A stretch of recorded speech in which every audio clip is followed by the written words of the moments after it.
but you know, I guess it's January, so everybody's ready to get started, and the spring market's definitely coming early this year. So first and foremost, I just want to say how grateful I am for everybody to come out. A lot of familiar faces. As you know, once a month we do a training here at the Ponds.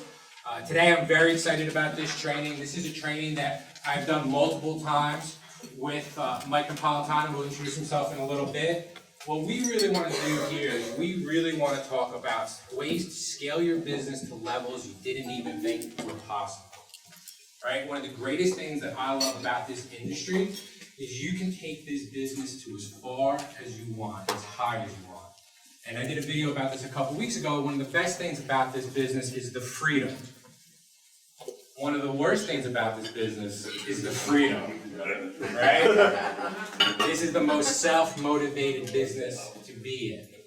So what we're going to do today is we're going to tell you guys a little bit about our story, a little bit about things we've done to scale real estate businesses, and really what our goal here is for you guys to be able to leave with some actionable steps that you can implement in your business no matter what level you're at as soon as you leave this room.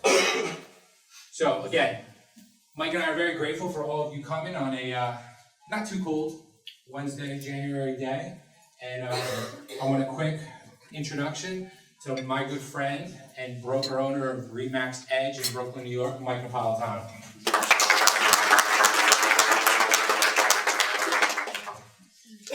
Good morning, everybody. Happy New Year. I woke up this morning and my voice was gone. And I'm like, oh my goodness, I don't know if I'm going to make it over here. But it came back, luckily. So, good morning, all. So my story, I'm going to keep it quite simple and quick. So 20 years, 17 production career, but now totally 20 years in the industry. But I started out much like all of you, right? Still in the grind every single day. Putting about six days a weekend, 50 to 60 hours a week, right? Through my career, though, starting as an individual agent, first 7 years, I didn't take it as serious because I was a rental agent. I worked at an independent firm, and I wanted to become an attorney, quite frankly. And then what happened was, I went to law school for a day, and I said, "Wow, am I crazy? Am I crazy? Like literally, I'm talking to some people over here, and they're talking about the debt they're about to take on, and I'm like, wait a minute, I'm already making six figures. I love what I do. I'm staying in real estate, right?" So basically from that point on, though, I really ramped up and I took this business very seriously. And part of the levels today we're going to talk about is the struggles, right? The ebbs and flows. Because not only is your year look like this for the most part, so does your career, right? And our mission today is actually to minimize that. Because there's always going to be the ebbs and flows, right? Let's just be real, right? And respect to Tom Ferry and the rest of the coaches out there. The reality is we all struggle. Yes or yes? Yes. Come on, guys, be real. Good morning. Yes or yes? Yes. You're saying no, you're lying, okay? That's the truth, right? So people stand up and say, yeah, man, I'm working 4 hours a week, bro, and I'm making millions, right? You know those people, they lease or they got the Bentley in front of the house with the video, and look at me, bro, I'm at the gym making millions. That's not the reality, okay? But the truth is, you could generate 7 figures, but it's going to take some work, okay? So, long story short, long story long, through the production, things changed. As I went from individual, I started really focusing on gaining leverage. You've heard this before, from individual. So when I closed out my production business, okay, and I'm still kind of taking referrals and working with our office, 1.85 million GCI. Right, so when you hear this, wow, that's great. And there's people that have done way harder than that, but 1.85 million GCI. But the story I'm about to tell, okay, later on in this program, is that also there's been times where my net revenue didn't look so good. How many people had a great year and then net revenue didn't look so good? Just shake. You don't have to say yes. Don't look at your partner. Just shake your head yes, right? Just say you know it, because you got the trophy, right? But then when you went to your tax person, you're like, wow, that trophy looked good. I can't pay my rent, I can't pay my mortgage. And that's, so, but this is real stories though, right? We're not selling anything here. These are real stories, so this way you can relate and you can figure out, okay, well, how do I navigate this journey? And that's really the mission today. So I'm going to kind of keep it simple because I have to save the voice for the program. But hopefully you enjoyed part of that story because there's a lot more content there. So thanks, Carl. No, that's great, and that's why Mike and I get along so well, because we've both been through a lot of ups and downs in this business. A little bit about my story was, after I got a master's degree at Lehigh University, I got my dream job. I had big spiky hair, and then I got into real estate, and now I have this hair. But anyway, so got into the business, and it was 2006, and everybody in the office would talk about this, what they called the good market. It sounded like this unicorn thing out there, this great market, things are flying. So while everyone was focusing on this great market, I started focusing on the back end of the great market, and that was the REO market. So I had no training, I had no clue what I was doing. So what I did was I started prospecting, calling banks 24/7 for about 8 months. I moved in with my parents. I had a credit card with 0% interest. I said, if I can't pay off this credit card at the end of the year, I'm gonna go get a real job, because this isn't a real job. Right? I'm gonna get a real job, and I still want to go out and be able, I said, if I can't pay off this credit card at the end of the 12 months, I'm gonna go get that real job. I started in April 2006. My first closing was in February 2007. And I worked 50 hours a week, calling. So what happens was when the bubble burst in 2007 into 2008, I already had a lot of relationships with these banks. And a lot of people that I had been calling on were saying, you know what, I haven't had a property in New Jersey in 3 years. I now have one. They're like, I feel so bad you've called me so many times. Like, here, take the property, right? So I just figured it out. And then we built out a team. We did a lot of business. And then I got a crazy idea to go into the brokerage business, which from there we scaled from 1 location, 8 agents, to 2 locations. We sit at about 122 agents. So to me, I love scaling. I remember the first time I got my listing, I was so excited. And then I said, how do I get 10? And then I got 10, I'm like, whoa, how do I get 25? Once I got 25, I'm like, all right, well, how do I get 50? Right? And that was my mentality. But also, how do I get and scale without everything revolving around me? Because I do a lot of things very badly. And I know that. My wife reminds me of that every day, the things I do badly. So my goal was, how do I scale without it all revolving around me? Because I do have a lot of weaknesses, like paperwork. Does anyone here have a weakness with paperwork? Right? We're salespeople. Paperwork is not usually in our nature. So then we scale. So that's kind of our backgrounds into how we got into the business. One thing that I say that I don't really like about this business right now is somebody's always trying to sell you something. You can spend $19.99 a month and go broke in this business. How many people get phone calls from numbers, and it's a 206, it's a this, it's a that, and you know to block it because it's somebody trying to sell you a product in this business. Seller leads, buyer leads, this, that, automate, 4-hour work week, right? Listen, it might work for some, but the biggest key is really, really the hard work in the beginning. So Mike, I'm gonna let you talk a little bit about your Yeah, so the hard work, and Carl, it's exactly the best segue you can give over there, because we've all been there before, I feel like. Even as you ramp up your business, you're always looking for the next way to make it easier. But what I've learned is that you need to put the work in, folks. That's just, you're not gonna get away from that. So from 0 to 125, when I coach agents, really what it comes down to, there are 4 types of agents in the business, okay? You might want to write this down, right? There's the prospector, right? We all know the prospector, right? You've heard of prospecting before? We don't? This is the person that's going to call their SOI, their expires, the force of owners, okay? This is going to get you the highest net return on your business. And I start with that because then there's, as we pack the room, then there's the naysayers, right?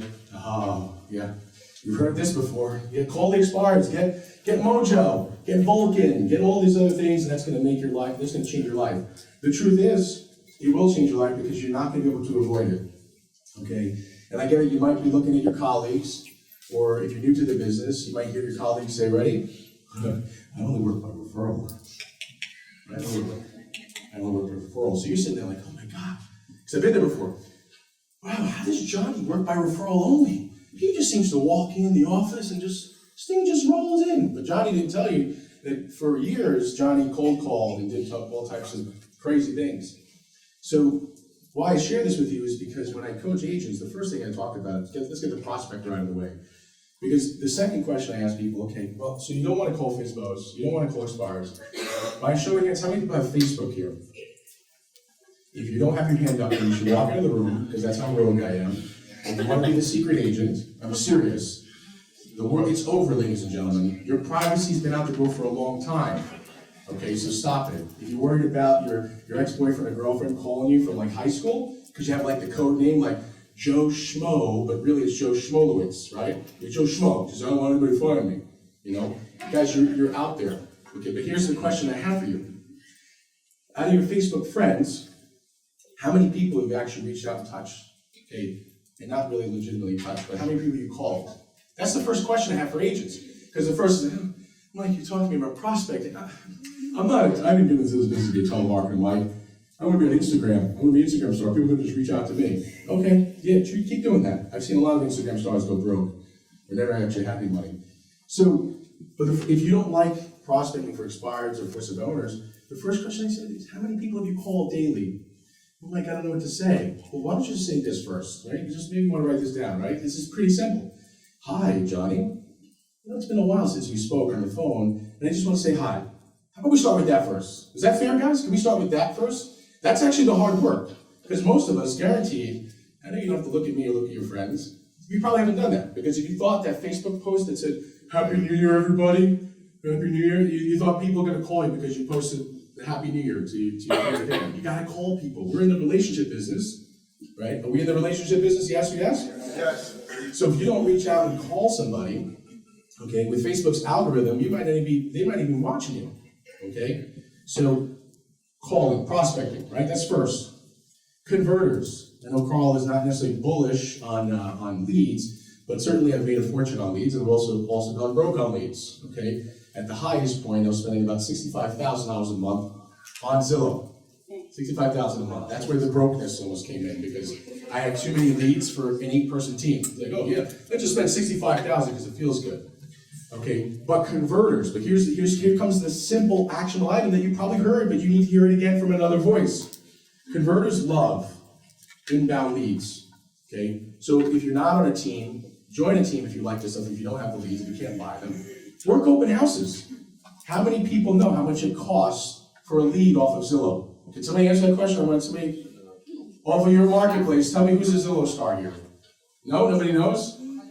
What is it? $100 per lead. Did you know that lead actually costs more than $100? The actual customer acquisition cost. Do you know what's the conversion rate, folks? 3% or less, right? Maybe in Jersey it's a little bit more, right? So is the cost of that lead actually $100? So here's the point though. For those people that don't want to work on a team or work open houses, we know it, right? We know what your open house sheet looks like. Looks like this in between the seat of the car, right? But actually, hey, I know. I use the open house app. Right, but you never look at afterwards, right? It's the same, crumbled up over here. Guys, you're throwing away money. If Zillow's charging $100 per person, you got 20 people show up at your open house, how much is that? It's $2,000. And you've actually acquired the customer that actually showed up. Okay, so the point is this. I'll give you some realism, folks, right? So you don't have to go and call expireds or FISBOs, but we're going to talk about that after. You don't have to necessarily buy leads, but if you're at an open house, folks, you gotta convert these folks. And how do you convert them? You gotta talk to them, communicate with them. How many people are using a CRM like Booge or Boomtown, right? If you don't have one, you're like, oh, I'm not the type of person that uses CRM. Walk out, get out of the business. It's over, folks, because we're in the world, because the conversion rate is so low, you have to be able to do something with these leads, right? But the person that's a high-level converter understands the customer acquisition costs, understands you need to nurture these customers. Because let me guess, Mike, I send them stuff through our MLS. I send them. I know what they want. Okay, yeah, you know what they want, right? In 1 year, 2 years, 3 years, 4 years, as the artificial intelligence machine learns the customer insights, how are you beating the machine even today? And why would you? Okay, I hope you're following this, folks, because this is the converter. This is the person that loves to convert these types of leads because they're not that aggressive type person. So, Mike, just to piggyback off of Please. that, I always say too in the beginning, one of the problems I see with team leaders is they're providing a lot of leads to team members. So what's happening is the team members are getting the leads, getting the leads, getting the leads. If one doesn't work, they're not worried about it because they're waiting for the next lead to come in. The real difference, I think this is piggyback what you're saying with the CRM is everything, is the real difference in the income in this business is your follow-up. Is working those old leads that you have sitting in your email, the lead that says, I want to buy in 3 to 6 months. How many people in this room plan to be in the business in 3 to 6 months? Why would you ignore the lead that doesn't want to buy for 3 to 6 months? Right? Because a lot of people are out there chasing that new lead, but they're not spending time cultivating those old leads. And when I was a prospector, that was how I built my business. But one thing I would do is I would take a lead and work it until they told me there was no Zillow in 2006 like there is now. There was no buying leads. My friends couldn't buy a house. I couldn't buy a house. I couldn't afford rent. But what I was able to do was I was able to follow up consistently on the phone and exhausted every lead because I had no other choice. And a CRM is a great way. And I used to do it with a piece of paper, right? At some point, don't overcomplicate it. Don't get so trying to figure out your CRM that you do nothing. Yeah, Carl, let me just I'm not gonna, once you go back, what I meant by CRM, right, at the highest level of the team that I ran, okay, I had people, as Carl mentioned earlier today, doing stuff for me. So that's what I want to go back for a second. The struggling like with the paper between the car seat, like all of us, right? Guys, just set up an alert. As simple as the alert. If you can't, again, step out of the room. I'm being serious. So I know we're talking about CRM, right? We're trying to impress you guys a little bit. CRM, well, there's workflows and automations and follow boss. And guys, simply first put an alert. No, but Zillow does that. Yeah, it's impression based, so Zillow gets the alert. So just you do it as well. Whatever CRM you use, set up an alert. So I'm gonna go back to Carl. I just wanted to say that when we talk about CRMs, stop thinking about the scoring and this, just simply first go impression based, because that will get you into action today, right? If you think, oh, I gotta go workflow, Zendesk and automations and Zapier, your brain's gonna explode, okay? Who here has ever called a lead and they said, oh, we already bought something? Who here got mad at the lead? Come on, nobody's raising their hand. Who here got mad at the lead? It's all happened to us. You shouldn't be mad at the lead, you should be mad at yourself. Because it was your lack of follow-up and your lack of building a deeper relationship and not showing your value that lead went somewhere else. That's all I just want to. So Mike, you talked about the two types, the prospector, the converter. What's the third? So we're gonna do 3 and 4. They kind of same side by side. The reason I start with those two first is, in fact, because those are the two that's gonna net you the most, and it's gonna get you that instant gratification, right? The next two that I talk about is what agents love to talk about because it's a little more passive, but they usually puts them out of business. When you're new, in the middle, wherever you're at. Okay, so the next one is the networker. So networker, people don't understand, when they say networker, they're like, all right, I'm going to the MLS party. I'm gonna go here, I'm gonna network with other agents in my marketplace. I came to Carl's training over here, and I'm gonna network people, I'm gonna find some people. Here's the thing though, okay, networkers can build a pretty big base by going to events where they kind of coincide with their marketplace, right? So for example, because I was in a dense market in Brooklyn and Staten Island, okay, guess what? Am I in New Jersey, speaking in New Jersey? Would I love your referrals, ladies and gentlemen?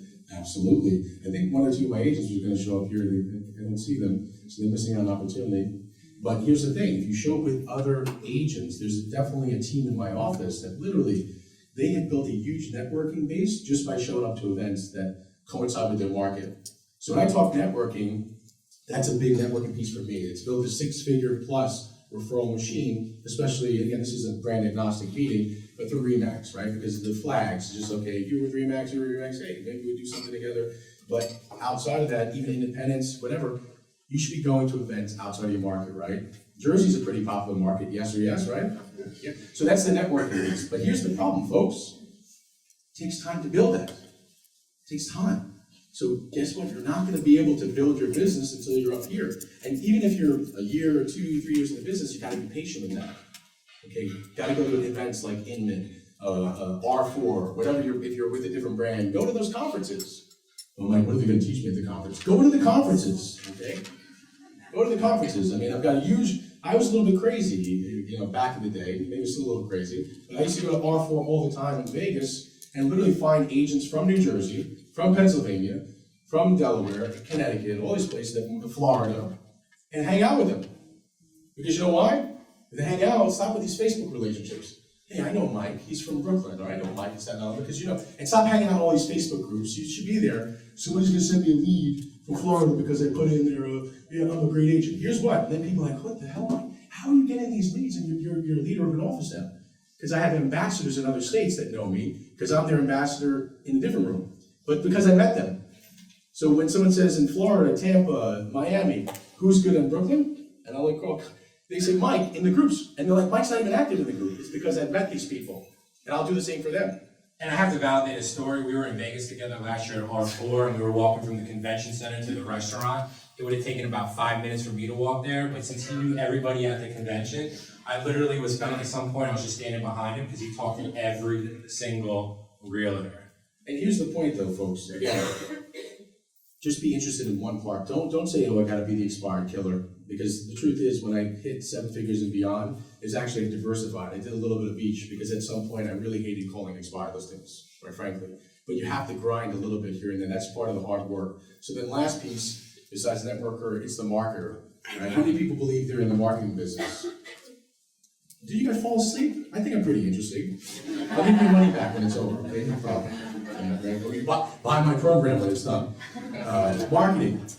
So marketing, when I speak to agents, they go, oh, Mike, I market. I'm on Facebook, I'm on Instagram, I'm on WeChat, YouTube, and all this other stuff. That's great. You're gonna build your brand on those spots, but here's the problem. How many people understand that organic has been dead for a little while? Yes or yes, right? How many people post it on Instagram and see like 3 people like it and they go home and they're like, I'm depressed, why 3 people only like it? Because organic is dead. These people are in the business of making money, folks. I mean, Facebook and all these platforms, they're there to make money. So here's what I wanna say about marketing. The power marketer is the one that understands there's an ROI in everything they do in marketing, right? So I love that, someone mentioned before, right, the customer acquisition cost. If you don't know the customer acquisition cost, like most agents, then you're probably not a marketer. And if you think you're a marketer, you're gonna go broke, right? 65,000 on Zillow is stupid. Stupid, because I was a marketer, I'm a big team, 7 figures, yeah, 65K, yeah.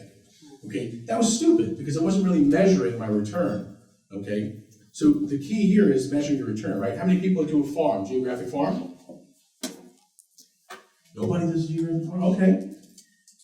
So here's the thing, through the geographic farm, what's the average American? How many years do they move, right? 7, 9 years? So let me ask you a question. In geographic farm, why would you mail to somebody that just bought their house 2 years ago? Oh, man, just to get lucky. Come on. This is ridiculous. Oh, just because you get lucky? So if you mail to 1,000 homes, and 20% of those homes sold in the last, or bought in the last 3 years, now 300 homes you're wasting your mailing money to, right? You can take that money and then target someplace else nearby. Does this make sense, yes or yes? Yes. So that's the person, it's just an example, folks, and I'll get back to Carl, but that's an example of measuring your marketing money. Because most agents don't measure anything, okay? But if you're in marketing, it's very, very dangerous if you're not measuring, because look at me, years later, I was measuring everything. I had it down to a science. My agents would go on 75 appointments, and then we start getting contracts. I was like, oh man, I got scorecards, we're good. But then, how ridiculous, 65,000 on Zillow. So I'm measuring everything, so even experienced agents will go through this, because it's the ego took over, right? Mike, we got this special deal on Zillow, we'll knock it down by 30%, but your ad spend will be this, and you go, it's like $100,000, oh yeah. Swipe my Amex, don't worry, yeah. So, oh man, this makes sense, right? Yeah, I'm only getting 1 time my money, that makes sense, okay? I couldn't go buy a house and get 10, 20 times my money, so I'll just spend it on Zillow. Guys, the point in marketing is this, you need to be feverish over your return, okay? Because just because you write a cute little message on a piece of paper, call me today, right? And I know some handsome guys and good-looking girls, right? Call me. That's not marketing. It is. There's some brand behind it, but you got to measure it, okay? Carl, I knew you're good with the marketing piece. Well, no, but what I want to talk about with this is, you're throwing out some big numbers and stuff, and when you're in this stage of business, it sounds very overwhelming. Correct. $65,000. There's two ways to really build your business in real estate. And there's one through hustling. And what I mean by hustling is working really hard. Or two is buying your way into the market. I did not fall into that buy your way into the market category. My $3,000 credit card limit wouldn't let me. So really I had to go with the hard work part. So if you're listening to this, you're thinking, what can I do, right? Social media is a great way to stay in front of your sphere, right? Stay in front of your sphere without getting too annoying, right? When you first got your real estate license 10 years ago, they said, write a list of everybody you know and mail them a card that you got into real estate. Now people really don't do that because of social media. They can go a lot wider, a lot quicker, faster. So it is good to have that presence on social media to stay in front, let people know what you're doing, not be that secret agent. But also is, if you can't buy leads, you don't like prospecting, you don't like calling expireds, you don't like going after for sale by owners, that's fine. You should be doing open houses every Sunday. Get it in front of buyers. In this market, with inventory being so low and gonna be lower, and interest rates low, a good priced open house is gonna be packed. It's not a matter of whether or not people are gonna show up, it's just a matter of how many people are gonna show up. Hey, customer, Zillow, come on, guys, $100, Realtor.com, $100 per, I mean. Because I don't want anyone to hear this and think you have to buy your way in. Yeah, my apologies, folks. No, but I'm just giving that myself in this presentation because I got a little excited to really get the meat, because I saw two people walk out, they hate me. I'm done with this stuff. This wasn't Tom Ferry. Selection's never sold me anything his entire life. I thought Mike was Tom Ferry. But this is why I love doing the training with Mike, because we have different perspectives of how we built our businesses. Right? And we bounce this stuff off each other all the time. So it's great because he's opened up my eyes to a lot of other ways. And same ditto. So if you're in this stage and you're just like, what? If you're in an office that doesn't have listings, that you can't do open houses, find an office that does. Right? If you're in an office with a lot of top producing agents who have excess leads, if it was me, I'd say, listen, I'll put out your open house signs. I'll do whatever you need me to do. If you have an overflow of lead, I would love an opportunity to work that lead and pay you a referral. You can't just be like, give. Drop the ego, guys. That's really what most agents, I get it. We all have egos, drop it. I did that with top producers. Listen, I'll sit your C of O.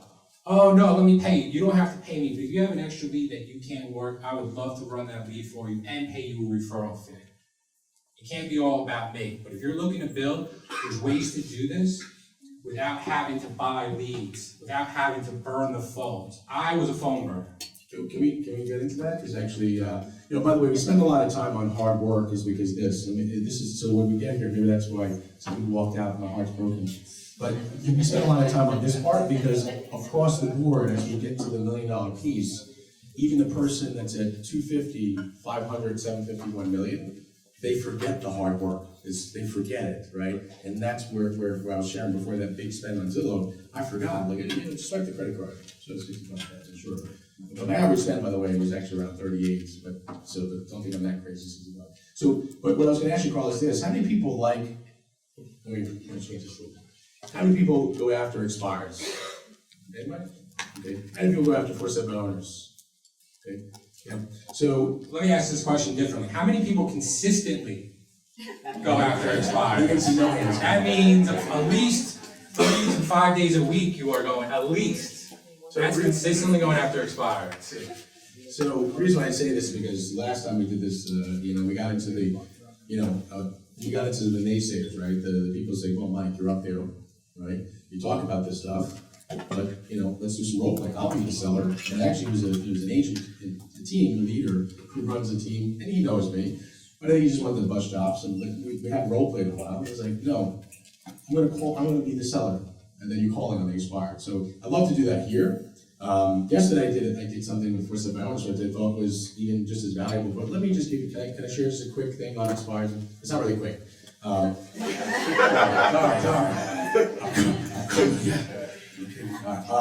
So first, just a mindset.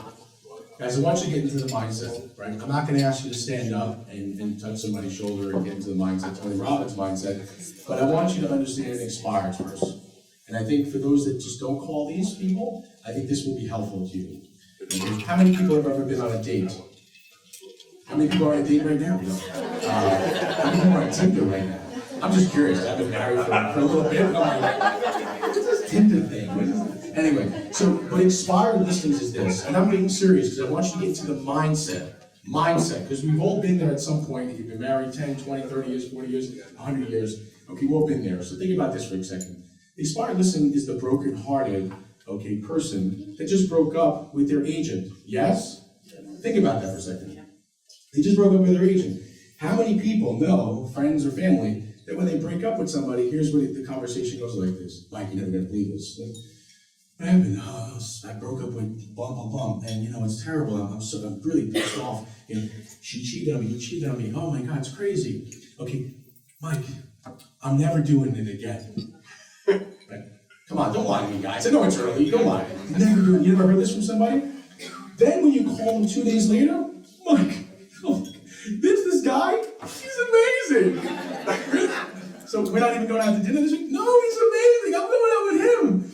It's great. And then boom, he or she signed up with that person. Guys, that's the first week. This is expired, folks. That's the first week expired. The first week expired, sometimes he or she is going to go right back in with the next person. Okay? But most agents are like, no, I don't believe that stuff, because they're not making the calls consistently. So that's the first type. But I want you to get mindset, folks. The second type, same dialogue happens. Then but it goes something like this. Never effing doing this shit. You're never doing this again. Okay, I'm gonna party my fucking face off. Censor that, right? I'm gonna go to Vegas, we just go nuts. Right?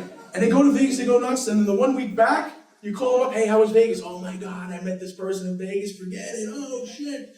But wait, dude, you just said you were never gonna do it again. What happened? It's like 2 weeks later, you're back and you're doing it again? What? No, bro, I'm about to get married too. We actually got married in Vegas. So, but think about it, it's the mindset expired. You may think I'm crazy, but you need to get in the right mindset. Because when you're calling these people, it's exactly what they're going through after they broke up with their agent. It's personality types. You're thinking it's like something else, but it's actually personality types. Right? Then, another one. Never doing it again, but every time you call them, they're on a date. Right? I just went out to here, and I went out there. And for weeks on end, they're on dates. And then finally they get tired of it, they don't want to admit to you. You're their friend calling, like, how's it going? I'm tired of this. They're lonely now. I'm tired of this. I gotta get back in the game. I'm tired of being divorced. I'm tired of being, just gotta get back in the game.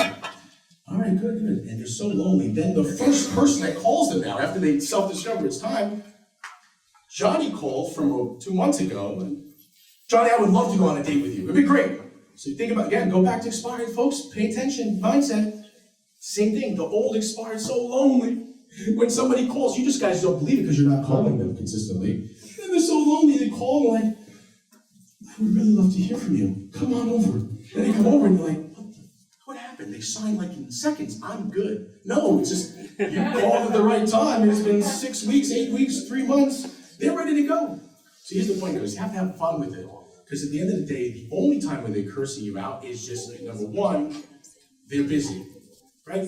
Do we have lives, folks? Well, we think, because we got egos, that they're just waiting for your call. Hi, I'm Mike Napolitano, Remax Edge. I'm the greatest agent. You check my Zillow reviews? I'm ready to go. I can sell your house fast, more money.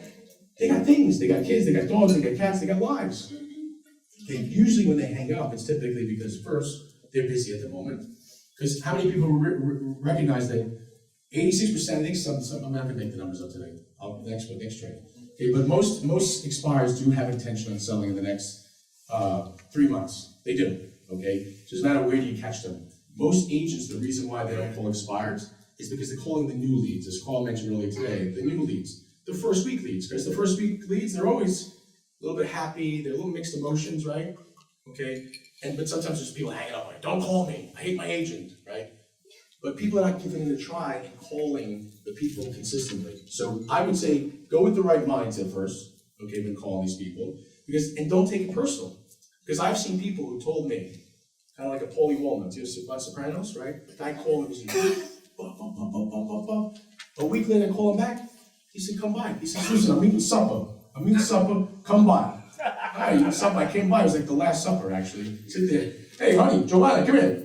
Hey, bring this guy a cup of espresso and a cheesecake. I swear, this is not a joke, guys. In Staten Island, literally the guy had a beautiful house, I thought it was a sit down. Guys, it took a couple weeks. This guy at first told me to go F myself. I just called him back, because when he told me to F myself, he was tired of being lied to. Great, right? Goes back to dating again. After you've been lied to or cheated on or some silliness, right? You kind of need some time to mourn. And why? And you may think this is a ridiculous topic, but it helps you with your mindset. When you call them, stop being so fearful of calling these people. That's expired. I know. No, but Mike, what do I say to expires, Mike? You know, everybody else is calling. What time of day do I call? You know, everybody blocks call, phone numbers they don't know. How can I switch my phone number? Well, here's the thing, though, guys. If they block the numbers, switch your phone numbers. First and foremost, when you call on people, you have to give value. First ask them, number one, are you still accepting offers on the house? Are you still accepting offers? Now, hi, Johnny, I saw your house expired. This is Mike Napolitano, Remax Edge. Wait, is there anybody in the crowd that would like to challenge Mike? As if you were an expired phone call. It's almost like we're on the commercial. Is there anyone who like to challenge? No, does anyone want to see how I can handle an expired phone call? Somebody challenge you. Who's the expired killer that just no, nobody wants to challenge? Nobody? It's okay. Well, maybe on the FISBO. I'm gonna call somebody out. Patrick. Patrick. Not you, Patrick. Do you want to do an expired role play? I'll come back there with the mic. You come on. Yeah. You know, guys, I'm serious. It's all about consistency and calling them. You've heard that a million times. But first, it's a mindset, right? It's a mindset. How many people got the right mindset now? Right? You got the right mindset now, Patrick? Right? Yeah, hit the reset button. It's like, no. You're the seller, actually. You can just beat me up right now. You can just beat me up right now. Yeah. And you know, okay, I'll let you just roll with it. All right? We'll just roll with it. Yeah, go. I thought you were calling me. I need to clear my throat. You can cause pain and do this. Give me a second. Whew. All right. Ring. Hello. Hi, is this Patrick? Yes, it is. Hey, Patrick, this is Mike Napolitano, Remax says, are you still accepting offers on the house? We're not in the market at the moment. Oh, why is that? We weren't able to get it sold, so right now we're examining our offers and trying to figure out what we're going to do next. You're examining your offers? That sounds interesting. What type of offers you got? Either we're going to sell it now or we're going to wait for a while and put it back on the market in the spring. Can I ask you a question? Where were you going? We were going to move to South Jersey where the taxes are lower. Where? Oh, okay. Well, like Atlantic City? That's a little too far. I understand. Is it like a dream that you had, or what, just walk me through that? I'm just curious. No, it's just something we've been thinking about for a while. And so last year we thought we could get it done, and our agent just couldn't get our house sold. So. What about that experience you had with your agent? So, I mean, obviously it's off the market now. I mean, were you happy with your agent? We would be much happier if they sold the house. All right. What's one thing you would have changed? I feel like they didn't really give us that much of communication about what was going on with the sale, and sometimes we're sitting there for weeks trying to figure out what was going on. Okay. So, like, what type of communication? I mean, how did they communicate? I mean, was there no communication at all, or? They would give us a call sometimes if we had a showing, or we had a couple offers that were really low, and they would call us then. But other than that, we didn't really hear that much from them. Got it. So communication is key. Okay. And what about the price, though? You said you were examining offers. I mean, it sounded like you were considering an offer you might have had. Is that right, or what's going on with that? Well, more like we were trying to figure out what we were going to do next, as far as trying to sell the house. Are you open-minded? Depends what you mean by open-minded. This is not a proposal, but it could be. By the way, this is something I would say, guys. I don't care, go rogue. Okay. I mean, like open-minded. Like, are you open to a conversation? We definitely want to sell the house at some point. So, if you think you have any good ideas, we'd be open to hearing. Okay, so around tomorrow, I have a morning appointment and an evening appointment. What's usually good for you, morning or evening? Definitely evenings is better. Okay, I have a early evening or a late evening. So I got a 5:30 or I have a 7:30. I'll have to check and get back to you. Is that all right? Well, how about we just pencil something in for now? Because my appointments typically fill up, and listen, I want to make sure I provide tremendous value from you, because listen, at the end of the day, I'm not gonna ask you to sign anything, okay? What I am gonna do is provide tremendous value, and when you walk away from the conversation, you'll at least be a little bit more knowledgeable where you're going in the marketplace. And the reason why I'm gonna do that is because if you decide you're ready to sell right away, I'd love to be the broker that works with you. So, does that sound fair? Well, do you think you have better ideas to sell our house from, Well, certainly, yeah. I mean, I wouldn't say better ideas, because I don't know the ideas you have in your head from possibly your last agent or yourself. So I'd be happy to sit down with you and just review some stuff. But I promise you, I'm not gonna ask you to sign anything. So does 7:30 work for you? yeah, it should be all right. So did you show our house? Have you seen our house before? I haven't showed your house, because usually what I do is, listen, I run a pretty big team, and what the challenge with showing houses is that we have a lot of people that have already committed to us. So usually it's either we're representing the buyer or seller, so typically we work with people that are committed to us and have some type of agreement. But that's not what I'm asking you to do over here. I'm just asking to come over so I can share some information with you that may make sense. And then, as I mentioned, if you decide to work with a broker, I'd like to be that guy. So 7:30 work? Yeah, it should be all right. Do you think you have some ideas like why our house didn't sell in the first place? Well, yeah, of course. Definitely going to review it, but we definitely have to take a deeper dive. So if 7:30 works for you, I'll see you tomorrow. All right, sounds good. Great, thanks.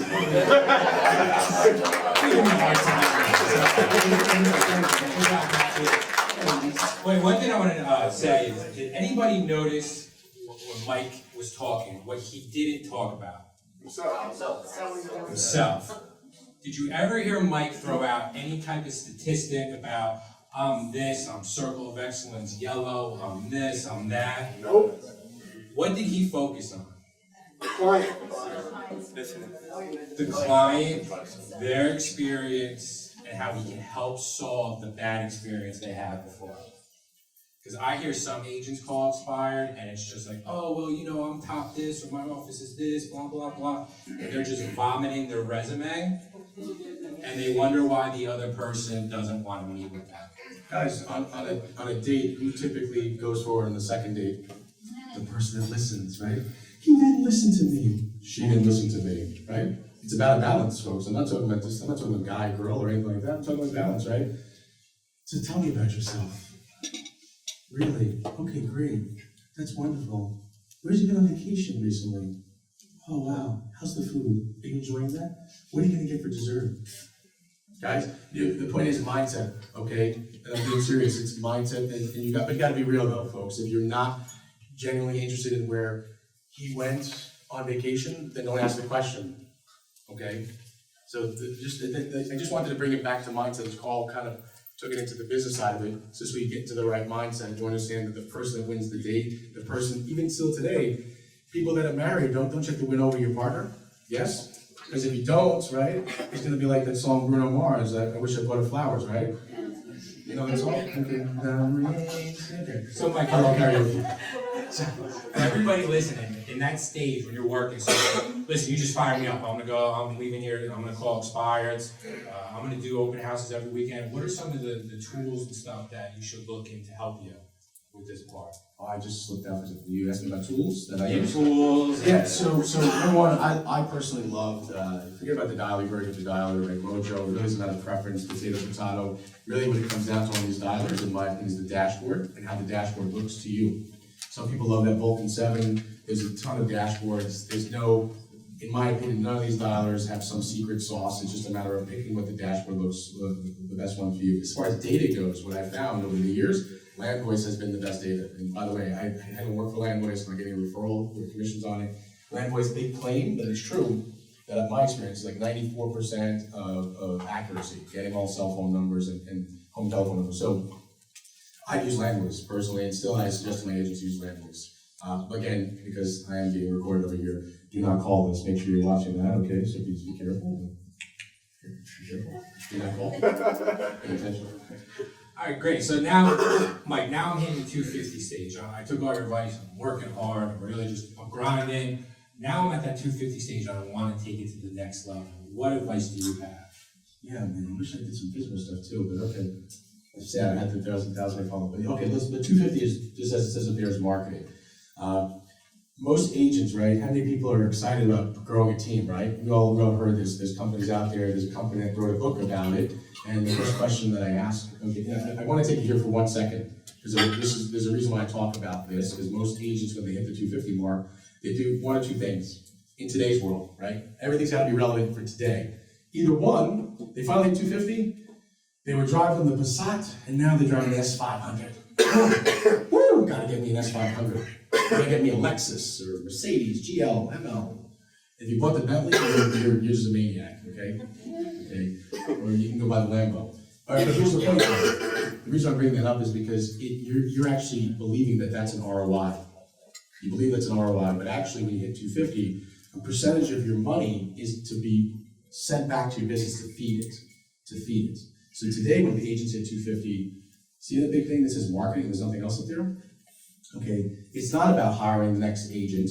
It's not about hiring the admin yet, because stop being lazy. You got to invest where the money's going to give you the highest return, because at 250, you could probably still work a little bit more on your own. That's what I found.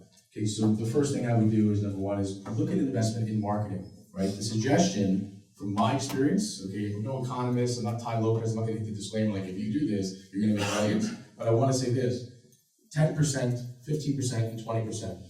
At the height, right, of the marketplace, at the height, right, we're about to go a little softening here, I was spending about 22% on marketing. Why?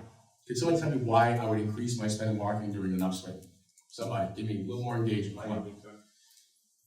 Higher return. Anybody else? High return? Okay, the challenge is, isn't it noisy, folks? Is it noisy when the market is frothy, really, really busy? Okay, everyone's spending some money on marketing. So if everyone's spending 10% of their budget, you need to outspend them. Okay, you need to outspend them. I had a little tricky expansion agent. You've heard this, right? Before I mentioned brands. Expansion agent that came from someplace in Texas, came into my market, and I punched him in the mouth because I spent 3 times more than he did in Zillow, and then he canceled his spend, and he took his stuff and packed his way back to Texas. But here's the point though, guys. Marketing. In my opinion, marketing is going to help you create something that's kind of predictable, right? Create the funnel, right? So meaning that while you're out still prospecting, I wish I had a little whiteboard here, while you're still prospecting, going through the hard work as we just addressed. Oh, there's one. Ladies and gentlemen, it's Mike Napolitano Ferry over here. No, but all joking aside, you don't forget the hard work, because here's the other challenge, okay, in marketing. When you get to 250, agents are tired perhaps, right? They did all the hard work, as Carl just mentioned, we just mentioned, expired, FISBOs, they went to every meeting, they got to their 125 to 250, now they're at 250, they forgot the hard work, so now they start doing a marketing campaign, right? Okay, I will talk about one company gets into this. Okay, Smart Tip, I spent $40,000 and get one darn lead, not one. Okay, but here's the thing, I was a marketer at this point because it felt like no matter what I did, I'm gonna spend my money. It's like going to Vegas, okay, I'm not a gambler, okay, you'll see me gamble, but I don't gamble. If I lose $100, I'm really upset, okay? But what I love is gambling in business. So take the 10%. So if you were, 10% is about $25,000, okay? $25,000, let's keep it easy, $2,000 a month, guys. So while you just went to go buy the Range Rover for $1,200 a month, okay? And now you come to me, like if you're my agent, and say, Mike, what can I do to grow my business? I'm at 250 now. Well, why don't you do marketing campaign? That's expensive, Mike. Your Range Rover is like $1,200 a month, bro. Well, Mike, I say I don't want to pull up to the house. I gotta look good, right? This is New York City. I'm like, but dude, the Range Rover doesn't even have your sign on the side. It says, Mike Napolitano Remax Edge. Like, so the point is this: 10% should be allocated towards marketing. Okay, if you have the extra budget, you don't have to do what I did and increase to 20, 22%. You have to have that money to build your business in this way. While you're out there still grinding, doing the networking and the prospecting, you have something that's generating leads besides you, right? So for most agents, they're looking for that, right? They'll do that campaign that's not consistent. So they'll do like 2 just solds and then stop. But you have to be disciplined to say, well, just as people who, if you're the type of person who goes to Atlantic City in Vegas and says this, because I have some friends that are, go to Atlantic City, they got like $2,000, and I don't care if I lose that money. Okay, and then if you are that person and you don't have an ad campaign going on, you should kick yourself in the face. Because the truth is that you'll get a better return on your investment by putting into marketing of some sort. Do you want me to talk about tools? I'm gonna get back to Paul, but I feel so passionate about this because I have been there before, folks. That's why. Right? The first time making that 250, I got the BMW 325. I was pretty young, about 40 pounds lighter. I'm like, yep, woo! And when I pull up, everybody's just gonna give me the listing, right? I'm gonna pull up to the FISBO, wow, look at that guy, sharp, looks got good clothes on, he's in shape. Nope.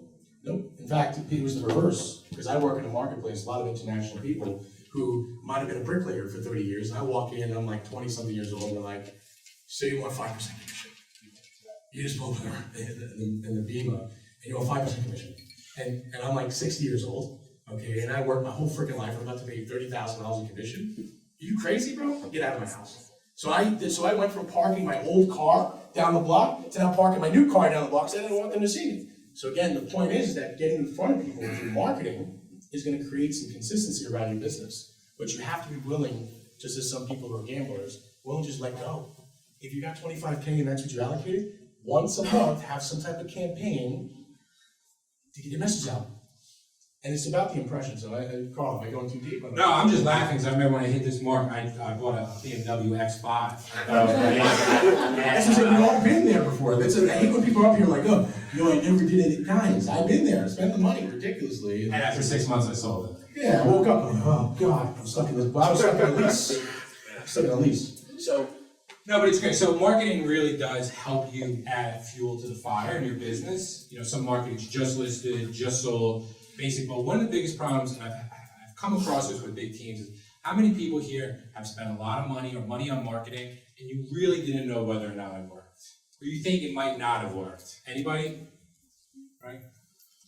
And this is the comment that I get, and I love when people say this, it's like, well, how do you know where the lead came from? Well, every time they call, I ask where they got my information. I'm like, so every time you ask that, every time you mentally remember it, and at the end of the year, you calculate it. Right? Does anyone do that? Does everyone here ask where you got my contact information? You don't do it every time. I'm sorry. It is too tough. It's too busy. You're driving in the car. Someone calls you. I want to list my house. You're setting the appointment. Next thing you know, you have the listing. You have, at the end of the day, you really aren't sure where the lead came from. So what I suggest to people is this. It's very easy. There's some tools and tricks to follow this information. Right? There's a service called Better Voice. Better Voice is you can get tracking phone numbers on your marketing. So if you're doing just listed, just sold cards, you can put specific phone number on the card. And when it rings, it will ring that actual phone number. Who here picks up their phone every time it rings? Every time it rings. Realtors are the worst at picking up the phone. Who here has done a deal with an agent and every time you call them, they never picked up the phone? My point. How many leads do you think that agent that refuses to pick up their phone missed because they didn't pick up their phone? Who here has ever got a lead and then they ghost you? If anyone doesn't know what that means, is you can't get it back in front of them, right? It's happened to me. But what happens is if you put these tracking phone numbers in, and you don't even have to go with a paid service, you can start with Google Voice, get a free phone number, you get an app. When the phone rings, it will ring what the actual number is, and you can save that in your phone. You can put one on your sign, so it's a sign card. If you're spending money on Realtor.com, you can put one on Realtor.com. You can put it on your Zillow profile without even paying for the leads. I've done this with some team leaders where they're not even spending on Zillow, but they have a large listing inventory. They put the tracking phone number in Zillow, and it sends it out to their buyer's agents. So that they know exactly how many calls they have without saying, hey, where did you get my information? And I guarantee you this, if you save a phone number that says listing lead, I had a website when I was doing short sales years ago. And on that website, instead of my cell phone, I had a tracking phone number. The phone would ring short sale lead. I would knock people over out of my way to get to the phone if I saw a I don't care who I was talking to. If I knew a potential seller was calling me, I was picking up the phone. Also, who here has ever picked up the phone? Hello? Oh yeah, hi, listen, I'm thinking about selling my house at 123 Main Street. Oh, hello! How are you today? Everything, oh great, it's a fabulous day! Yes! You went from hello, what? Right? I've heard a lot of Zillow phone calls. How many times I've heard people pick up Zillow phone calls and go, yeah, yo, why are realtors getting a bad reputation? You're either giving the Motel 6 service or you're giving the Ritz-Carlton service. And the more you give the Ritz-Carlton service, the deeper relationship you're gonna get with clients and the more respect you're gonna get during the transaction. Listen, I've been there, I picked up the phone, huh? Oh, I wanna sell my house. Hey, so great to hear from you. Today's a fantastic day. Right? But there's ways you can put for pretty inexpensive ways in to track what your marketing is. And this is, I dealt with an agent that was spending a lot of money doing a certain print. I said, listen, put your tracking phone number in that print. If you don't get I guarantee you, you will not get a phone call for a year. And you're telling me how great this marketing service is. What happens, we put the phone number in, the agent for a year gets 0 phone calls off of it. Cut it right out, cut $60,000 out of marketing and didn't skip a beat. Right? And vice versa, I had an issue with an agent where I said, I don't think this is gonna work, put your tracking phone number in and then they get a listing from it 2 weeks later. And so at least now we know, right? So marketing is great. What I always say is really track what you're doing and double down on what's working. Right? I'm not a big Zillow fan, but if you are really good at converting the leads and you're getting an extremely great return on your money, double down on that. If your mailings are getting you a big return because of your marketing, great, double down on that. Can we go back for a second, Carl? But real quick, but if it's not working, you have to be able to pivot and trim the fat. Mike, that's a great segue, because actually is what I was gonna say about Zillow. So, you're talking about mailing, but I wanna talk about Zillow for a second. How many people love the beauty contest on Zillow? Yep, that's what they coined it years back, right? It's called beauty contest, right? They actually, on stage, I think an executive got in trouble after this, because they had actually said the highest visited profile on Zillow looked like this. And it was blank, blank, blank, because I don't want to say that I don't get in trouble, but the person was like, he was a dude, and he just described it, and I think people were like kind of offended if you said like it's a certain age. But here's the point though. We have egos, yes? Come on guys, wake up again, yes? You got egos? Yes. You know you do, don't lie. If you don't, then you're probably walking out of here because you're not a competitive person, right? You're like, I'm the best. Here's the point though, what Carl was saying before about not marketing. How many people right now are investing in a zip code because they like the way they look in the zip code? You like the way they look, right? It's not working. But then the ROI, Zillow puts it right in front of you. It says 1 or 0. You're like, well, but Johnny's in there or Robbie's in there, right? You're like, oh, I got on there. He's there. But here's the thing, though. But they're not tracking. So the point is that it's not working, though, because I've been there. I've been married to zip codes when I was talking about. So this is hopefully this is something that makes sense to you. I've been married to the zip codes. I used to sell a lot in certain zip codes, but what I found out. Here's what's interesting, as I continue to track stuff. So I had a zip code 2 zip codes away. Is all making sense, guys? 2 zip codes away, and I found out actually I was converting more in this zip code over here, but not in that zip code. I'm like, what? The buyer would contact me on the zip code because it was a lower price point, but when they spoke to me, they wanted to go to this zip code. Because I was like, wait a minute, in the lead tracker, it says that I'm not converting any leads in the zip code, but I'm crushing it in the zip code. You gotta pay attention, folks. Don't get married to the zip code if you're not closing deals where it's sourced from that zip code, right? So I wanna help you with that because Carl's like the marketing guru. I was more of like all right, I'm gonna do a 14-month campaign and I'm gonna just send it out and I'm just gonna set it and forget it. That was my marketing campaign. So for those that are just like brains exploding with more, better voice and this one, I just set it and forget it and I got a good ROI on it. So just set up I was a big geographic farm guy.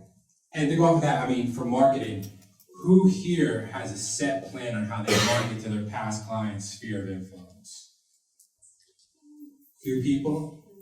Are you guys enjoying this? Because like me and Carl, I have a plan. I was like, I'm half thinking. 14 months. I don't know. I'm just half thinking. I'm like, only 3 people, right?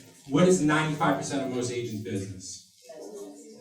Past clients, referrals, sphere of influence. How many agents take that very serious and market to their past clients' sphere of influence religiously? Probably 10%. I see agents ignore. I'll sit down with an agent, they did 60 deals in a year.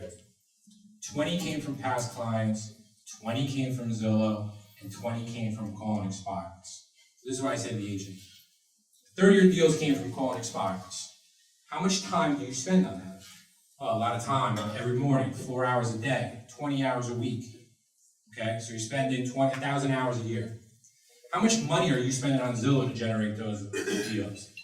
Oh man, I'm spending about $1,500 a month. Call it 20,000, right?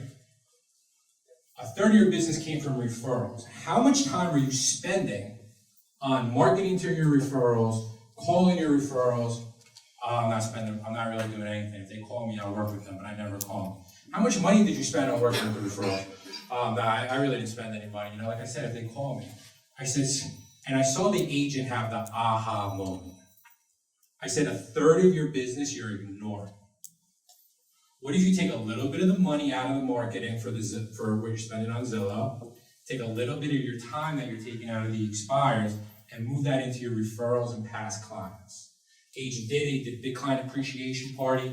He said he spent about $8,000 on a client appreciation party that he took away from Zillow. And he said it generated him, as he started tracking, $180,000 in commissions. And he was working with people he liked, people that trusted him because he was referred. He didn't have to go there and sell himself to the person because they're calling off of Zillow. And he didn't have to get abused calling expireds. So marketing to me is not just marketing out to the general population. It's also marketing to the people who are going to stand on top of a mountain and scream out your name, I need to work with Rob, right? There's so many times that people forget about that. And I always say when you're working with your referrals, be nice, be considerate, don't take it for granted. I know so many people who get referrals and they take it for granted and they don't take the time to really thank the person that referred, because they think it's like a given. I always say, if somebody referred me a client, I mail them a thank you card, Starbucks gift card, whether or not the client they referred to me worked with me or not. And the reason I like to talk about this is a lot of people will give out the referral, oh, I'm gonna send them something, a little basket, to say thank you when it closes. How long does a transaction take from beginning to start? With an average buyer? A couple months? You wait, let's just say you wait 90 days to acknowledge that person who gave you a referral. Who else in those 90 days could that person have known that might have wanted to buy or sell, but were a little cautious about referring you because they thought maybe you're a little bit too busy, and they never said anything. Right? Where if you took the time to make that, and this all goes under marketing, right? This is very micro marketing, but think about the return on a card and an acknowledgement. People love to be acknowledged. Oh, can we start talking about free? Because I actually skipped and started talking investment because I got excited talking about BMWs and stuff like that. But can we talk about free? Because I think it's the realtor's favorite four-letter word. Because I think here's what we're hearing here, right? So there's two different types of agents, actually, believe it or not, and both could be successful, right? And right, Carl being successful, he has a little bit different mindset. But there's parallels here. Let's go back to free for a second, because you can get lost in the minutia of what Carl is saying. How many people feel that they might be in the minutia? No, the minutia, like just track, because like, oh, I gotta do a tracking and this and that, and there are other people, listen to Carl, taking notes right now. Anybody's taking notes right now? For sure, as that agent's like, all right, I gotta do the better voice, I gotta link this, I gotta do that, and those people are extremely successful as well. But here's the thing, let's go back to action right now that you need to take, even when you're at between 125 and 250. I mentioned Facebook before. How many people are on LinkedIn? If you're not, again, walk out, because you're like, oh, I'm a secret agent. Why? I'm not looking for a job. I'm on LinkedIn. Why? I'm not looking for a job. You got to get there, folks. So just Google what LinkedIn's been doing right now, because here's why. Your sphere, okay, we're in a beautiful world today. It may not be as beautiful in 5 years with regards to free stuff, okay? Just on LinkedIn and Facebook alone, those two platforms, okay, have given me passive income.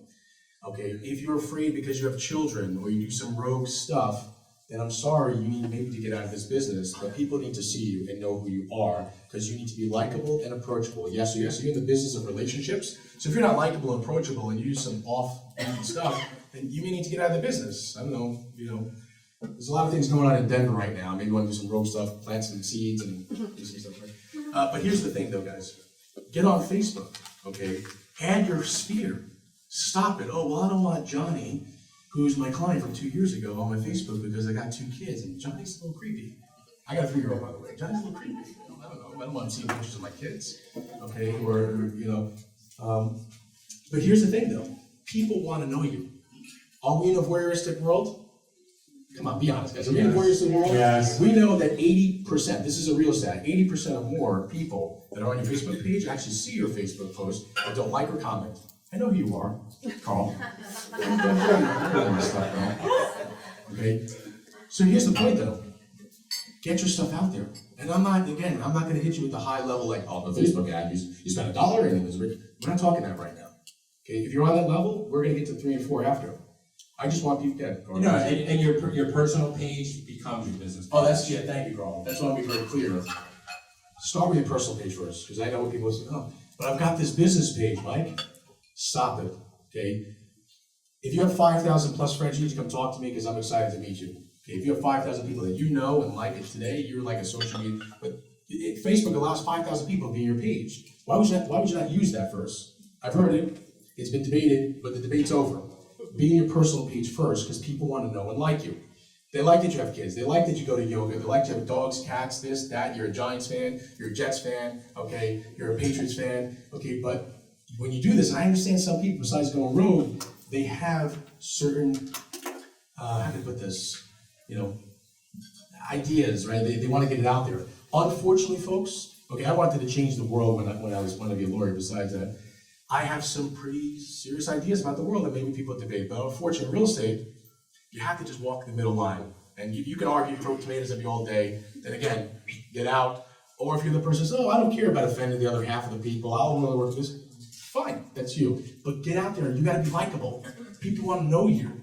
That's one of the reasons why on the Zillow profile, how many people have their face on their business card? The reason why your face on your business card is they see like, oh wow, I like him or her. Because there's some relatable piece there. Today we're in a beautiful world. I've gotten business from some agents even here that quite frankly, I'm not mailing to them anymore. It's such a beautiful world. Back in the day, Remax used to get these postcards saying, send me all your referrals with 35%. But people actually know me, and I know them actually. It's weird. It is weird. And to go along with that, the free marketing. So Mike's knows a lot more about Zillow than I do, or ever want to know. But there's some things you have to do. Your Zillow profile needs to have an updated picture. You need to have reviews there. You need to have your sales there. And this is why. So you're spending all this money on marketing. You're mailing, you're just listed, just sold cars. What are 90% of consumers doing before they invite you into their house? They are Googling you. And what is going to come up on the first page of Google? Your Zillow profile. People are going to choose agents like they look for toasters on Amazon. I know it's not a popular statement, but you know what? It's the reality. And you have, and it's free. They're using you, use them. And what I say too is this: is get your reviews on Zillow. Whether again, not pay for Zillow. Get your reviews to Zillow.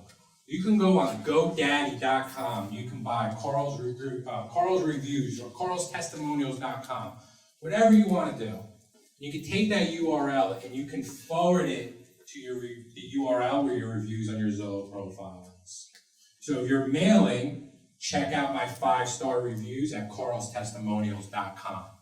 Don't put the big Zillow link. Nobody's ever going to go there. What is the main objective of marketing? Anybody? Great interest. Who here has worked with someone and said, if I knew how great it was to work with you, I would have called you months ago? Right? Sure. That statement is the result of bad marketing. What marketing is supposed to do is let people know what it's like to work with you before they work with you. That's what marketing is. So it's really easy, like I said, really inexpensive. When you're doing mailers, you want to capitalize on it. You want people to check out your reviews. Don't try to fight it, embrace it. But make sure your sales are updated. Make sure all that's there. I didn't mean to cut you off. Make sure it's all good. They're going to see your social media profile. So make We're sure backwards. your This is free, guys. This is free because again, the reason why this is why I love this program is because there are people who have reached these levels. I know the naysayers. Oh, Mike, I did all this stuff and I got to 250. I didn't need any of this BS, right? They forgot. They forgot, so they may get from 250 to 500, this is not a segue yet, they may get from 250 to 500 just by doing LinkedIn, Instagram, Facebook, and I get it, some of you watching YouTube, like Gary Vaynerchuk say, oh, you need to do this, you need to do that. Stop. You don't need to do that yet. Okay, oh, but the audience on LinkedIn is different than Facebook. Stop, because it's gonna, analysis paralysis, you're not gonna do it. So whatever you're putting on, from my experience so far, whatever you might be putting on Facebook, put it on Instagram, put it on LinkedIn, and then you start gaining some traction and you need to kind of clean up the message because each platform's a little bit different. Then you do it, but first get on there. I literally had a guy that cuts my hair, okay, cut my hair, say when I got in the chair, because he's on my Facebook page, but he said to me, I put a video on LinkedIn, and I should be uploading more videos, and he goes, Mike, I'm serious, he goes, Mike, you didn't do your hair correctly. And I was like, what? He says, yeah, I watched your video on LinkedIn. You didn't do your hair correctly. I was gonna call you. I'm like, what? So the point was this though. This guy, by the way, just referred me his mom's house for $1.8 million. He would have forgot about me. I'm telling you because he didn't pay attention to Facebook. He never liked or commented, but he said to me on LinkedIn, he didn't say to me on LinkedIn, he goes, oh, I saw your video. I'm like, where's my video? I was on LinkedIn. Because you know why he's on LinkedIn? He's looking for a different place to work. And he just happened to be there and just saw my updates. Guys, it works, and I didn't even spend a dime on LinkedIn. I didn't spend any money on ad boosting. People are voyeurs. I don't know why I came up with this page. Just do something, a little bit of each thing, and stop overthinking it. And does everybody know what's really changing the game on social media and getting in front of more people right now? Video. Right? If anyone follows me, I do a lot of video. It took a lot for me to get to this point, right? But videos, there's a study that shows how people interact, and 55% of it is the visual body language. More so than on the phone and more so than anything else. So I'm not saying you have to go out there right now and set up this whole studio and become a social media maven. But use video to your advantage. You're going into a very competitive listing. Hey, great, looking forward to see, guys, it doesn't cost any money, all you need is your cell phone. Right? For $20, you could get stands, mics, lights, whatever you need. But you could do a quick video. Hey, Mr. and Mrs. Seller, really looking forward to meeting with you tomorrow and learning about you, your experiences, and send it as a text message before you get in. You could do a video, send it as a text message to the seller after you leave. Thank you for taking the time to meet me, yada, yada, yada. How do I follow up? How many people leave a listing appointment and go, I have no idea how to follow up with this person. What do I say? And then a week later, you just see it listed with somebody else. Does that only happen to me? Right? But a video is a great way to re-engage somebody. Listen, it's a little bit getting out of your comfort zone. Don't worry about how you look. Don't worry about how you sound. The way you look and the way you sound on video is the way you look and the way you sound in real life. Please, guys, I love.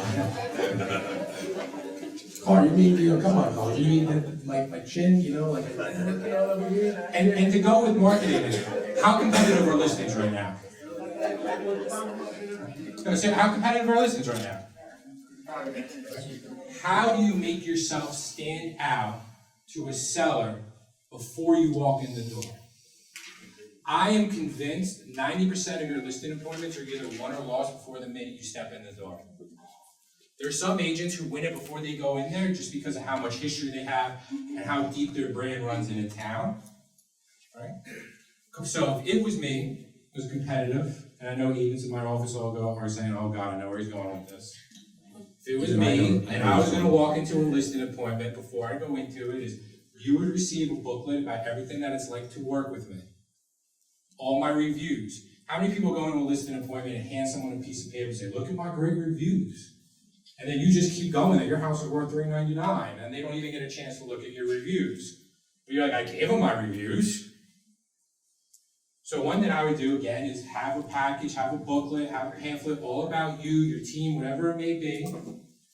And if you really want to step it up, what you could do too is you could do a video, and you can get a video postcard.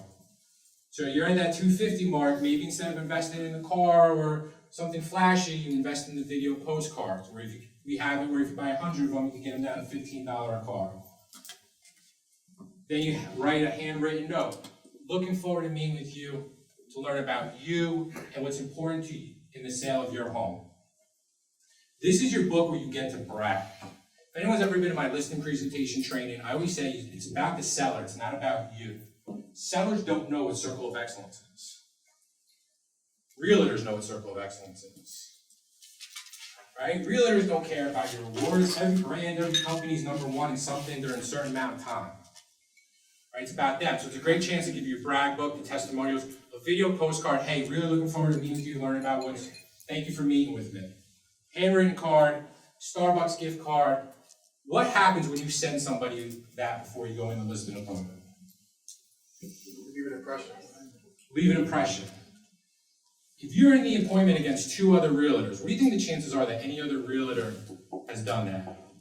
Sent to us. Slim enough. How many times have you sat on a listing appointment and tried to convince the seller, you're a good marketer? You're cutting edge technology. Has anyone ever said that to a seller? My marketing is superior to everybody else's, and you're thinking in the back of your head, oh man, what am I doing besides putting it in the MLS?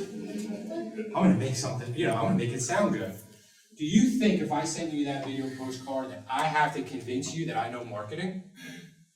Do I have to tell you that I'm different than other realtors? Do I also have to tell you that my marketing is probably better than everybody else's when I'm the only one that sent you a marketing package before I walked in the door?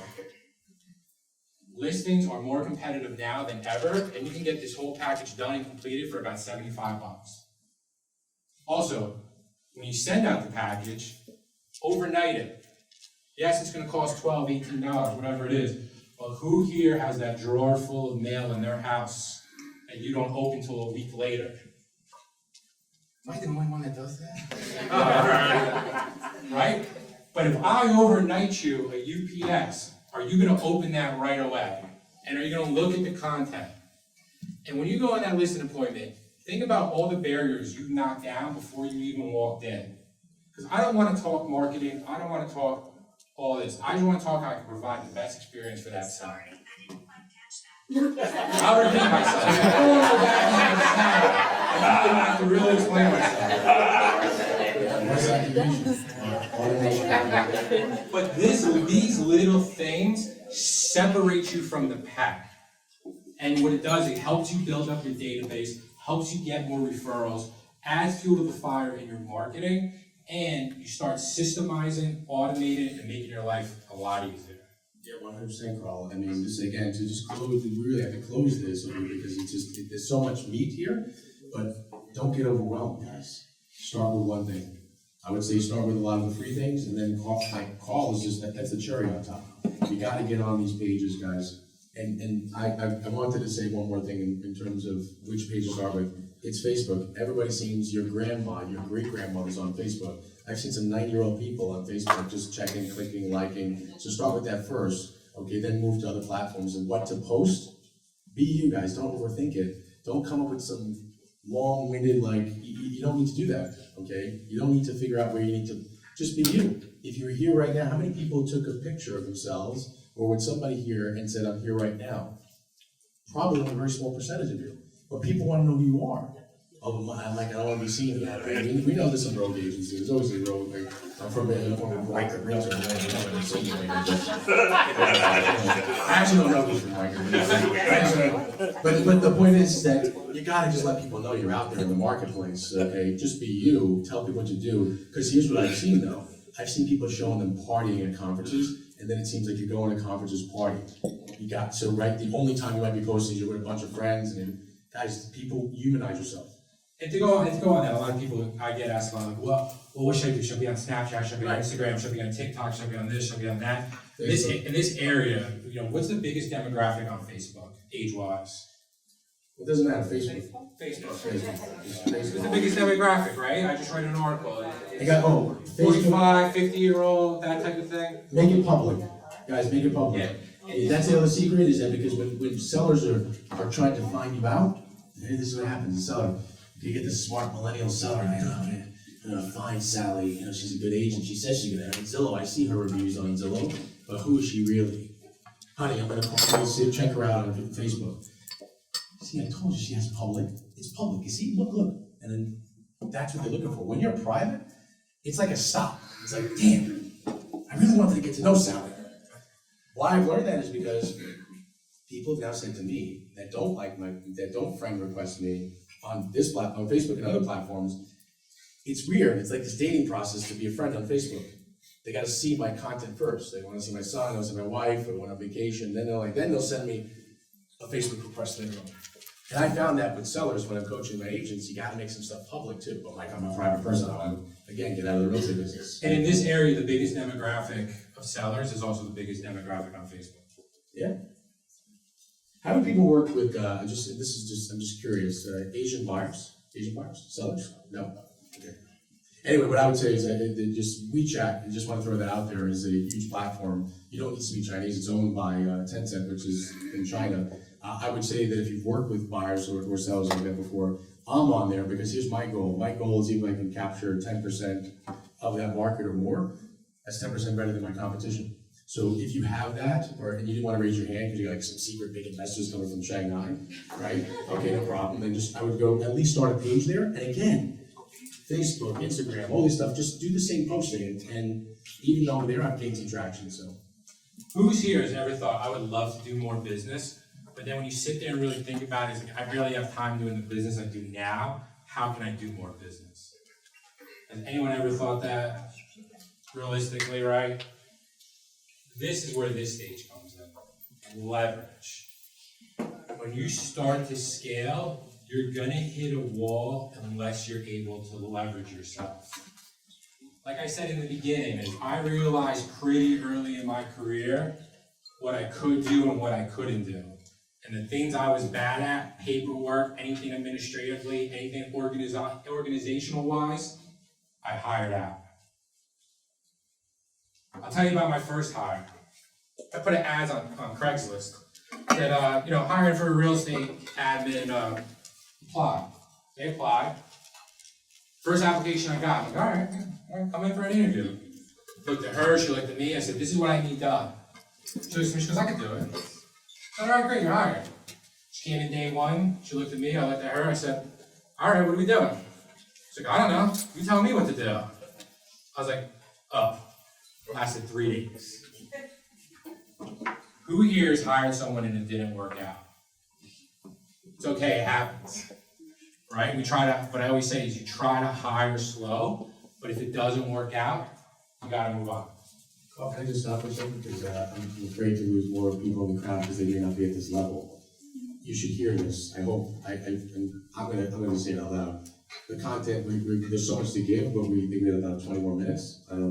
But I want to share this, so please stay, because these next couple levels, you should be thinking about this. Whether you're at a 0, 125, 250, we're about to say 500 and a million. I just want to say, because I just saw some people walk out. No, I appreciate it, but these are the levels that really launch your business. They do, so I just want you to hear it. This is not like red book style, we know.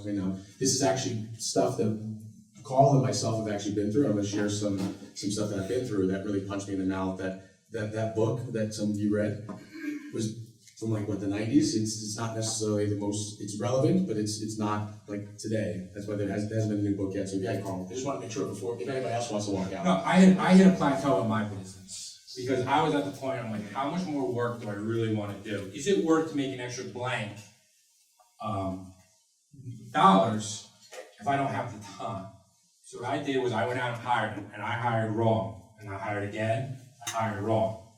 I hired again, hired wrong. It took me my first time, to find the right administrative staff person for me. What I did was I stopped winging it. I read a great book called Top Grading. Apparently there's like a really big 1,000-page book, and I didn't know that when someone recommended it to me, and I read the Cliff Notes, but it worked. And I said, everything that is a $12, $15 an hour job that I can get out, I never want to touch again. Right? Some agents in my office might laugh because they say I never look busy, but I'm busy. Right? But when you surround yourself with talented people who can take the stuff that you like doing off your plate, your business will skyrocket. Right? And you have to get there. Listen, up to this stage, you can do a lot of it by yourself.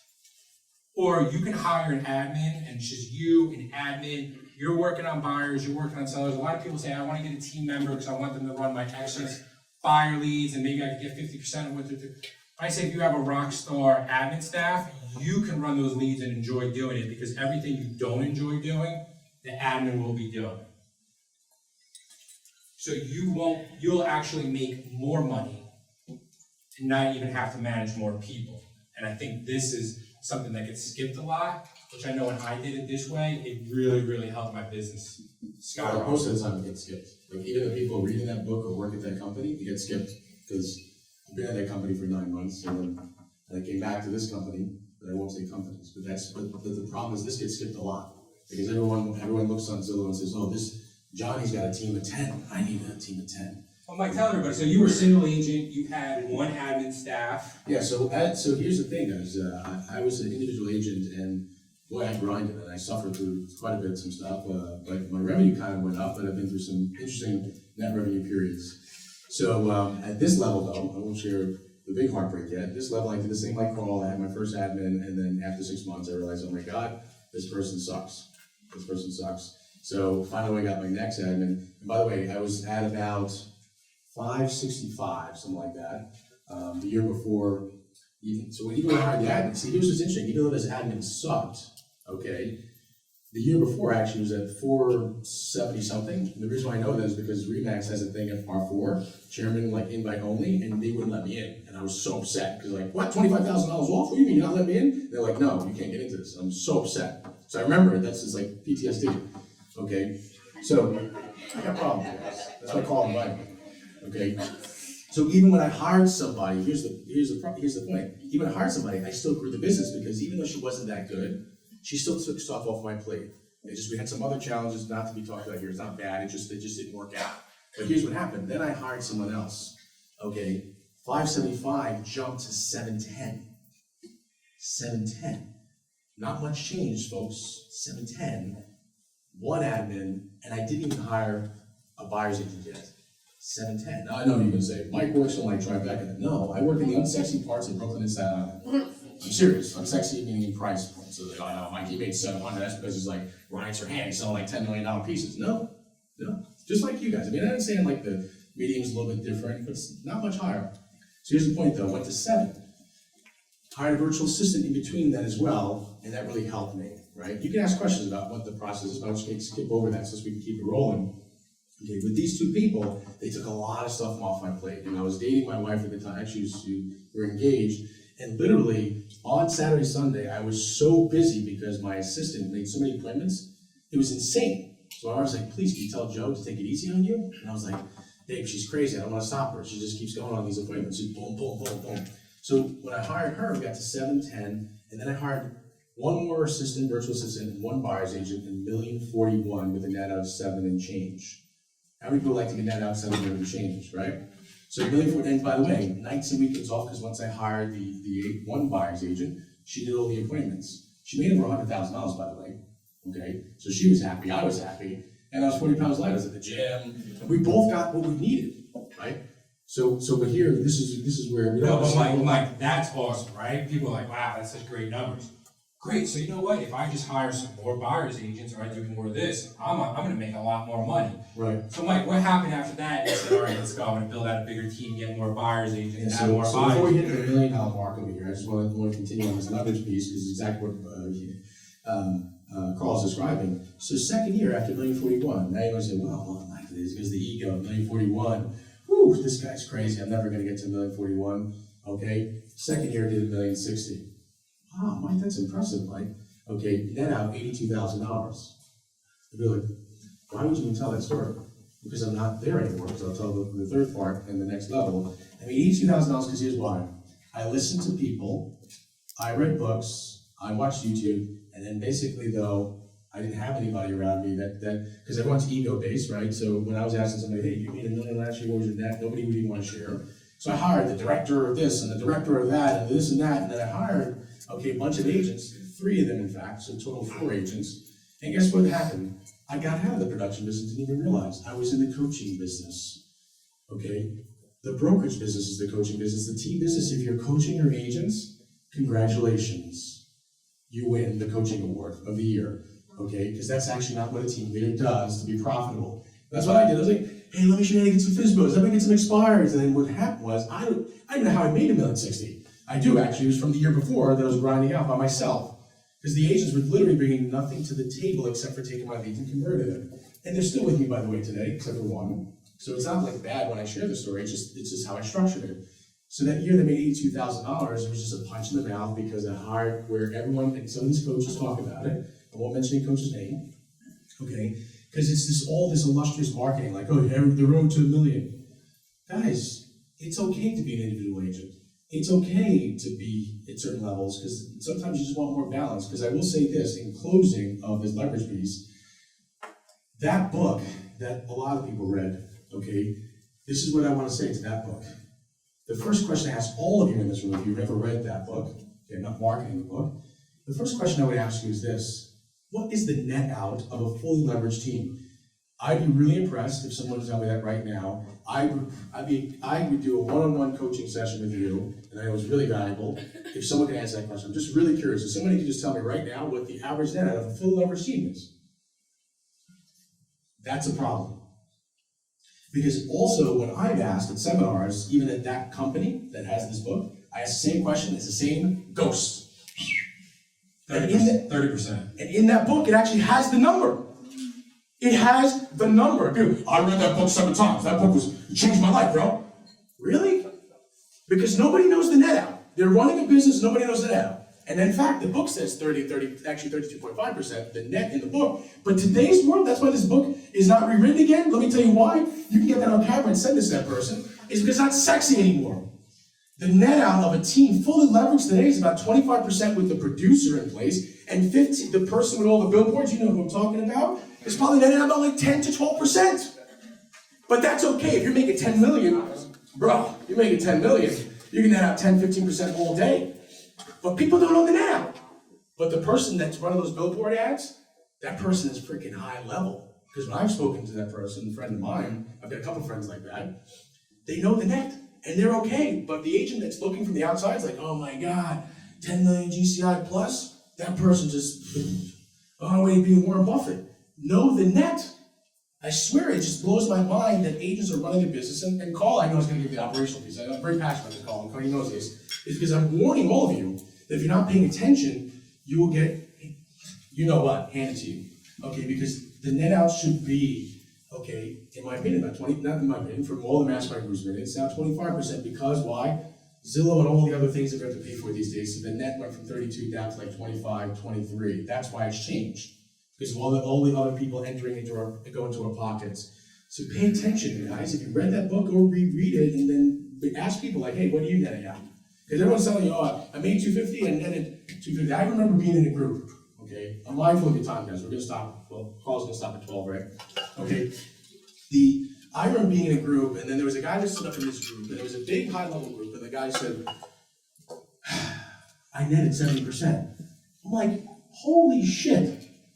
If I was like Mark Cuban or Barbara Corcoran, screw it, I'm gonna close my business, I wanna invest in your business. If you're netting 70%, ladies and gentlemen, you don't have a business. I don't know what you're doing. It's crazy. If you're netting 70% in your pocket, I want to invest in your business, but that means you really don't have a business. You know, people working for you. If you have people working for you, you got to show me that blueprint and go rewrite this book. So, but here, just as can I close this part and then go to the $1 million piece? The $1 million piece started with this. I woke up. I gotta change this. I'm burnt. $1,060,000, now 82. I worked the whole year, not making any money. I'm burnt. So, you know what I'm gonna do? I'm gonna lean in me and cut this, cut that, go back into my highest, most profitable piece of the business, and I'm going to generate leads again. But Mike, you're a team leader. You're a team leader. You're gonna go coach your agents, go get more agents. No, I gotta go lead generate.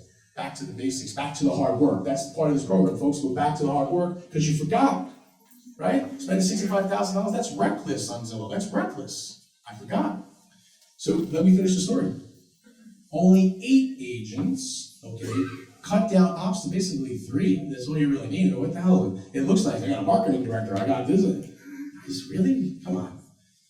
1.85 with a net out of $1 million, okay? Like 9 and change. You know? I'm not trying to be impressive, and probably the margins may not be in line, but the truth is, I still netted out 900. And by the way, 95% of my listings that I took, I never even went back there. And I can say that today. And everyone back there, because I built a good machine. And they knew when I got there, I was the doctor of real estate. They expected that I wasn't gonna be there. The only 5% I had to go back to was I had a team manager at the time, which is actually the manager of our office. Okay, she handled it for the most part. Unless somebody was like, I'm gonna burn my house down because you suck, then I call them back. So imagine what your life would look like if you built this machine. And by the way, again, as I said before, I'm not as technical as Carl, but we swap ideas with each other, we make each other better, because you don't have to be, you can either be like my type or his type. I didn't have all these fancy workflows and retarget ads and this. I just grinded, I worked my face off. Okay, you know, well, Mike, you work your face off, don't you want balance in life? Who has balance in life? It's the pendulum swinging back and forth. How do people know who Shonda Rhimes is, right? You watch the, okay, if you don't know, don't even Google it. Okay, she's one of the most famous writers, okay, on ABC. You watch some of the shows, right? Grey's Anatomy. Anyway, she said something that resonated with me. I'm serious, it really hit me. It was weird. The Shonda Rhimes, I caught it she was speaking at a college. And she says, folks, there's no such thing as work-life balance. And everyone's chasing it, right? There's books on it, there's no such thing as work-life balance. She says, when I was killing it, winning all the awards on ABC and all this other stuff, I was killing it, but at home I was missing recitals. Okay? But here's the thing, what really hit me, and I just dug deep, and I get goosebumps every time I talk about her, saying, because I felt her, I felt the energy. On YouTube, Google it. Okay? It meant this: relax, folks. Stop. You're not gonna work the 9 to 4. Go get a city job, go get the benefits if that's you. Respect. But if you're trying to do something big, and I mean big, not a million, I mean big from 100 to 150, 150 to 200, I mean something realistic, okay? Because who grows their business from 100 to 1 million over a year? Then I wanna get in business with you again. Okay, but seriously, stop worrying about all this work-life balance. The pendulum swings. So today I get home to see my son, put him to sleep, we read a story. Tomorrow I'm grinding until 10 o'clock at night. But be flexible, that's this business. It's what Paul started with first. He said, this business is great, right? It's got the flexibility, but understand, don't put so much pressure on yourself to chase what is false. Oh, but Johnny, it only comes to the office, like you mentioned, call doesn't work. Really? Okay. I haven't met anybody that's built a big business that doesn't work. So, Carl, take us away. No, the only other thing I want to say about the leverage piece is you can't create more time in a day. So if you're going to grow, it's got to be through systems, it's got to be through processes, it's got to, like Mike said, he didn't have to go back to listen after he took it. You can't create more time in a day. And if you don't create the systems, you don't have that leverage as you try to grow, it can burn you out pretty quickly. But listen, I just want to say thank you for Mike taking out of his time to come here today. Appreciate it, and I know there's traffic, so I even appreciate you making it on time. I know it's not an easy drive. I know it's not an easy drive from Brooklyn during rush hour. Next month, I don't have the exact date, but we'll send out information. Our next training is going to be on how to dominate your zip code. It's going to be ran by Olivier Lewis. Olivia back there. He's going to be doing the training. We're just going to talk about really how to dig deep and dominate in one zip code. So, Carl, if anybody wants to, I'm very lonely on Facebook. I'm trying to get to 5,000. You can find me on Facebook, Michael Napolitano Jr. I've got also a page that Carl's definitely, oh, there he is, look. I've got the edge of real estate, okay. Definitely got it. See, the point is being flexible. I got to add more videos for you. But certainly you can reach out, guys. I believe in a world of abundance. Okay, take advantage, reach out, send me a private message, call me, reach out, right? Call me. And just say, hey, where are you at? Because listen, Carl's a great coach, but I'm a big believer. It's why I'm here. I love Olivier, Jason, the whole staff. Okay, I love a lot of you guys that communicate with. So I'm around, ask questions. It's a sharing society, guys. There's no secrets in real estate. Share. Stop thinking that I've got the secrets of this book. Stop it. Just share. Just go out and work. but thank you, everyone.